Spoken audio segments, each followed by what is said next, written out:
Welcome back guys. कैसे हैं आप सब? I hope you are doing well. मैं भी ठीक हूँ। आप लोगों ने पूछा नहीं, फिर भी मैंने बता दिया। चलो आगे देखते हैं। आज हम लोग पार्ट 3 देखने वाले हैं। ऐसे तो सबको लगता है कि ए एन कब लगाना है और द कब लगाना है, इसे हम लोग देख लेंगे तो हमारा आर्टिकल कंप्लीट हो जाएगा। ठीक है, I agree with that. But उससे पहले का पार्ट मैंने बता दिया, इसके आगे भी मैं बताऊँगा कि इसके अलावा भी क्या क्या चीज़ हो सकते हैं कि कब ए एन नहीं लगाना है, कब द नहीं लगाना है, तो आपका आर्टिकल कम्प्लीटली तैयार हो जाएगा। ठीक है, तो अब मजा आएगा ना वीडियो। चलो आगे बढ़ते हैं। All the sessions are to end your grammatical confusions. ठीक है, आज आर्टिकल का पार्ट 3 है। सबसे पहला वोकैब रिकैप। लास्ट सेशन में हम लोगों ने देखा था एबिस्मल। एबिस्मल का क्या मतलब था? Of very bad quality, of very poor quality, है ना, जो कि जिसका मतलब था बहुत ही बुरा, बहुत ही घटिया। इसके सिनोनिम्स थे dreadful, awful, frightful, disgraceful, terrible. इसके साथ ही हम लोगों ने ऑफुल का भी मीनिंग समझ लिया था। अगर लड़कियां बच्चों को देखती हैं तो क्या बोलती हैं? ओ कितना सुंदर है। अगर वो लोग कुछ ज़्यादा ही फुल कर दें, ठीक है, कुछ ज़्यादा करने लग जाएं तो ऑफुल हो जाता है। और कोई भी चीज़ ज़्यादा अच्छा नहीं होता है तो क्या हो जाता है? डिसग्रेसफुल हो जाता है ना। इस तरह से हम लोगों ने 3 वर्ड कल सीख लिया। तो व्हाट्स नेक्स्ट? आज क्या देखने वाले हैं? आज हम लोग देखने वाले uses of A and uses of the. आज हम लोग ये दोनों देखने वाले हैं। ठीक है, सबसे पहला यूजेस ऑफ ए एन। तो यूजेस ऑफ ए एन कहाँ यूज़ होता है? A an use before a singular countable noun. ठीक है, सिंगुलर काउंटेबल नाउन के पहले यूज़ होता है ए एन। ठीक है, तो सबसे पहला आप लोग, सर आपने तो बताया ही नहीं कि नाउन क्या होता है। इतने सालों से अगर आप लोग पढ़ रहे होगे तो आप लोग को इतना तो पता होगा कि संज्ञा क्या होता है, नाउन क्या होता है। किसी का भी नाम दैट इज़ अ नाउन। ठीक है, तो कोई भी जो नाउन है, ठीक है, कोई भी जो नाउन है वो 2 तरह के होते हैं। या तो काउंटेबल होंगे 1 2 3 4 जैसे आप काउंट कर सकते हो, ठीक है, या फिर अनकाउंटेबल होंगे, ठीक है, जिन्हें आप काउंट नहीं कर सकते हो, है ना। तो नाउन जो काउंटेबल नाउन होते हैं, जिन्हें हम काउंट कर सकते हैं, जैसे कि स्टार, बुक, पेन, कॉपी, बस, कुछ भी चीज़, ठीक है, जिन्हें हम काउंट कर सकते हैं उन्हें हम काउंटेबल नाउन बोलते हैं। और जो काउंटेबल नाउन होते हैं अगर वो सिंगुलर फॉर्म में है, ठीक है, अगर वो सिंगुलर फॉर्म में है तो उनके पहले क्या लगेगा? उनके पहले या तो ए लगेगा या फिर एन लगेगा। ठीक है, या तो ए लगेगा या फिर क्या लगेगा? एन लगेगा। जैसे अरिजीत इज़ अ सिंगर। अब आप देखो, सिंगर, सिंगर क्या है? सिंगर एक नाउन है। सिंगर एक नाउन है ना, हम लोग देख सकते हैं ना, हम लोग काउंट कर सकते हैं कि नंबर ऑफ सिंगर कितने हैं। तो देयर आर 3 सिंगर्स, है ना, 4 सिंगर्स, है ना, हम लोग काउंट कर सकते हैं। सिंगर 1 2 3 4 हो सकते हैं। ये एक नाउन है। किस तरह का नाउन है? काउंटेबल नाउन है। और किस फॉर्म में है? सिंगुलर फॉर्म में, है ना। ये एक नाउन है, ठीक है, काउंटेबल नाउन है और अब ये सिंगुलर फॉर्म में है। तो अगर कभी भी सिंगुलर काउंटेबल नाउन आए, जो कि हम ऐसे एस के जैसे डिनोट कर लें, तो जब भी आपके एस आए यानी कि सिंगुलर काउंटेबल नाउन आए तो उसके पहले ए लगेगा या फिर एन लगेगा। ठीक है, सिमिलरली आप आगे देखो, दिस इज़ एन एप्पल। अब ये जो एप्पल है, 1 एप्पल, 2 एप्पल, एप्पल्स हम लोग बोलते हैं ना, बहुत सारे एप्पल होते हैं तो हम लोग क्या बोलते हैं? एप्पल्स बोलते हैं, है ना। तो ये काउंटेबल नाउन है और किस फॉर्म में है अभी? अभी ये सिंगुलर फॉर्म में है। ये एक नाउन है जो कि काउंटेबल है और अभी सिंगुलर फॉर्म में है, तो इसके पहले क्या लग गया? एन लग गया। ठीक है, अब आप ये पूछ सकते हो कि ए कब यूज़ करना है, एन कब यूज़ करना है। ठीक है, तो इसे हम लोग एक सेपरेट वीडियो में ही देखने वाले हैं, अच्छे से देखने वाले हैं। जैसे आप देख लोगे तो ये आपका क्रिस्टल क्लियर हो जाएगा। उसके बाद आपको इस पार्ट में तो एटलीस्ट कभी कन्फ्यूजन नहीं आने वाला है, लाइफ टाइम में कभी कन्फ्यूजन नहीं आने वाला है। चलिए कुछ एग्जाम्पल से देख लेते हैं, उससे भी हम लोग समझ लेते हैं कि एग्जाम पर्सपेक्टिव में कैसे आता है। Ravi prefers self employment to job in any office. ठीक है, अब आप देखो यहाँ पे क्या लिखा हुआ है? Ravi prefers self employment to job in any office. यहाँ पर देखो, ये जॉब, जॉब क्या है? ये एक नाउन है ना, नाउन है। और कैसा नाउन है? ये एक सिंगुलर नाउन है। सिंगुलर नाउन है ना, बहुत सारे जॉब होंगे तो हम लोग बोलते हैं ना, there are many jobs available in the market, है ना। तो ये कैसा नाउन है? सिंगुलर नाउन है। ठीक है, काउंटेबल है।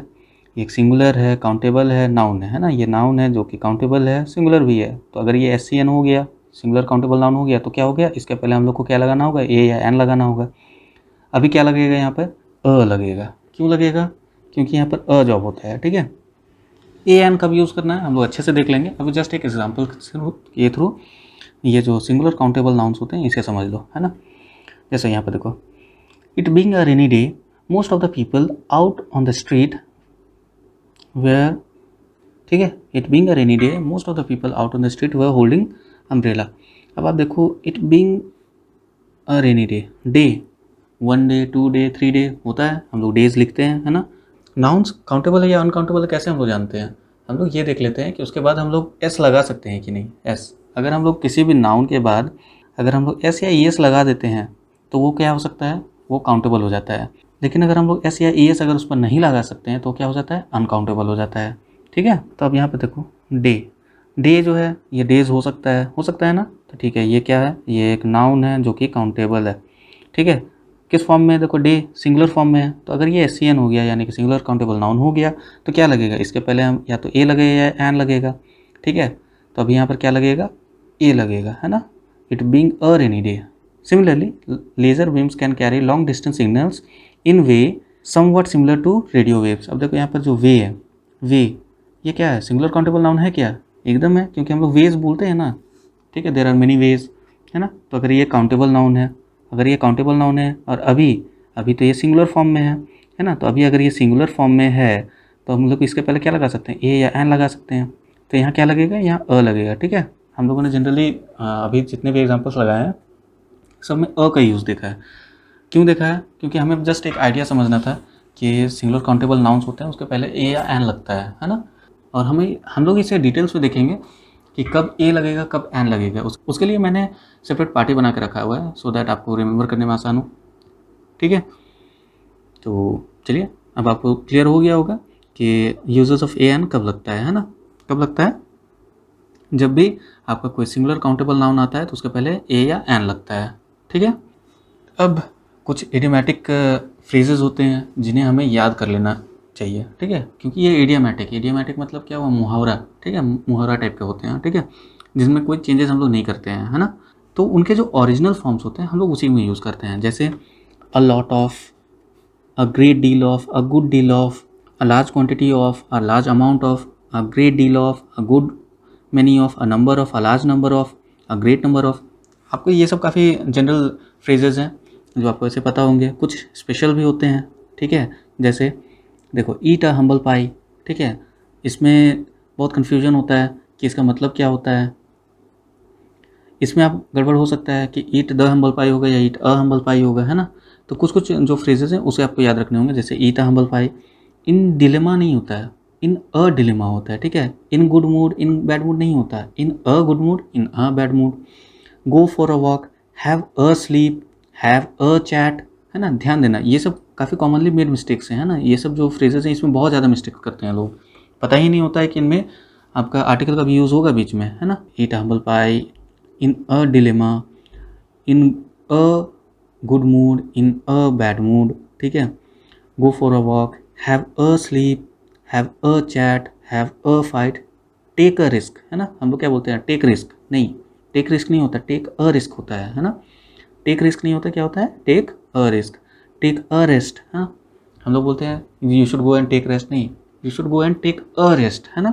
ये सब इडियोमैटिक फ्रेजेज हैं तो आपको इसको याद रखने पड़ेंगे। ठीक है, इन हरी नहीं होता है, इन अ हरी होता है। इन रेज नहीं होता है, इन अ रेज होता है। In a walk, have a headache, have a dream, have a quarrel. Quarrel मतलब क्या, वो जो लड़ाई झगड़ा होते हैं ना उन्हें बोलते हैं क्वारल। ठीक है, वो जो लड़ाई झगड़े होते हैं उन्हें बोलते हैं क्वारल। वर्बल अल्टरकेशन होता है ना, वर्बल जो नोक झोंक लड़ाई झगड़े होते हैं वर्बली, उन्हें हम लोग बोलते हैं क्वारल।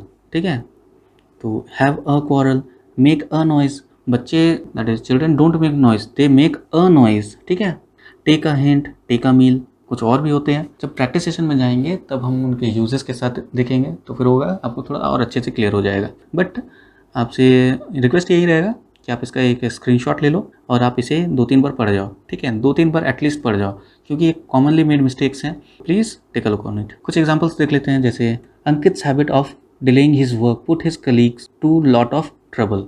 अब आप देखो यहाँ जो टू लॉट ऑफ ट्रबल, ये कहीं कुछ गलत नहीं लग रहा है। हम लोगों ने पढ़ा था अ लॉट ऑफ, है ना, तो यहाँ पर क्या लगना चाहिए था, अ लगना चाहिए था। यहाँ एक चीज़ और है, आप चाहो तो अ लॉट ऑफ लिखो, ठीक है, या फिर आप अगर इसे लॉट्स ऑफ भी कर दो, आप इसे लॉट्स ऑफ भी कर दो तो भी ये हमारा जो सेंटेंस है वो करेक्ट हो जाएगा। ठीक है, आगे बढ़ते हैं। तो देखो यहाँ पर हम लोग या तो अ लॉट ऑफ लगा दें, ठीक है, या फिर लॉट्स ऑफ लगा दें, दोनों में हमारा जो है ये सेंटेंस करेक्ट हो जाएगा। Next, even though RCB took the field with great confidence, the opposition made the team to eat the humble pie.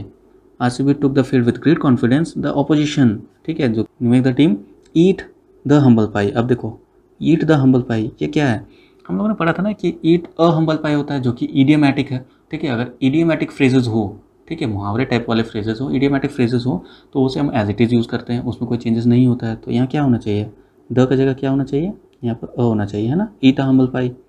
जैसे even though RCB took the field with great confidence the opposition made the team eat a humble pie, है ना। Eat the humble पाई नहीं होगा, ईट a humble पाई होगा। समझ में आ रहा है। Next vocabulary. वोकेबलरी में आप लोगों ने सुना ही होगा ना, हॉलो। हॉलो का मतलब क्या होता है, खोखला होता है ना, खोखला, जो अंदर से खोखला हो उसे हम लोग हॉलो बोलते हैं, है ना। तो हॉलो से याद रख लो, कैलो, ठीक है, हॉलो कैलो।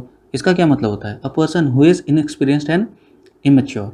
कैसे रिलेट करेंगे, देखो, अगर कोई इनएक्सपीरियंस्ड है, उसके पास कोई एक्सपीरियंस नहीं है, वो इमेच्योर है, तो क्या होगा, वो तो अंदर से खोखला ही होगा ना। अगर आप उसे कोई काम थमा दो तो क्या वो अच्छे से कर पाएगा, नहीं। अगर किसी के सेशन में बीच में अगर गैप आ जाते हैं तो वो लोग कहीं से सर्टिफिकेट बनवा लेते हैं और उसके बाद फिर वो जॉब लेते हैं। तो वो कैसे होंगे, वो थोड़ा कैलो टाइप से होंगे। क्यों होंगे, क्योंकि वो इनएक्सपीरियंस्ड है ना। तो इसलिए वो लोग कैसे हो जाते हैं, हॉलो कैलो हैं, ठीक है। वो लोग कैसे हैं, हॉलो कैलो हैं, ठीक है। लेकिन हॉलो हम लोग जनरली मटेरियल्स के लिए यूज़ कर सकते हैं, कैलो जो है स्पेसिफिकली यंग पर्सनस के लिए यूज़ होता है, ठीक है। याद रखना है किसे कहाँ यूज़ करना है, तभी आप एक इफेक्टिव इंग्लिश बोल पाओगे। हॉलो ट्री खोखला, कैलो इंसान खोखला। हॉलो ट्री खोखला, कैलो इंसान खोखला। सिनोनिम्स कौन कौन से हैं, जैसे नाइवे, ठीक है, बोलते हैं ना हम लोग नाइवे यूज़र। इसके अलावा जेजून, जुवेनाइल, एडोलेसेंट, बोलते हैं ना एडोलेसेंट एज में है। अल्हड़पंती, बोलते हैं ना अल्हड़पन्ना, है ना, तो that is adolescent. Raw, juvenile. Juvenile आपको सुना हुआ लग रहा होगा, जैसे कि अगर कोई बच्चा, ठीक है, less than 18 year of age, ठीक है, अगर कोई बच्चा less than 18 year of age किसी भी तरह के क्राइम में पाया जाता है, अरेस्ट हो जाता है, तो उसे जेल में नहीं भेजा जा सकता है। उन्हें कहाँ भेजा जाता है, जुवेनाइल होम में भेजा जाता है ना। जुवेनाइल होम में भेजा जाता है, क्यों, वो सुधार घर होता है, सुधार गृह होता है ना। तो उसे हम लोग जुवेनाइल क्यों बोलते हैं, क्योंकि वो इनएक्सपीरियंस लोगों के लिए होता है, या फिर सिंपली समझो कि वो लेस देन 18 ईयर्स के जो बच्चे होते हैं उनके लिए होता है, इसलिए उनको जुवेनाइल होम में भेजा जाता है, ठीक है। जुवेनाइल से आप याद रखो, जेजून को याद रखो। एक वर्ड से हम लोगों ने बहुत सारे वर्ड देख लिया, ठीक है। एंटोनिम देखना है क्या, नहीं, बिल्कुल नहीं देखने का है। क्यों, बाबूराव कंफ्यूज हो जाता है अपना, है ना। सो अगर आप लोगों को सेशन अच्छा लगा तो प्लीज़ लाइक कीजिए, कमेंट कीजिए।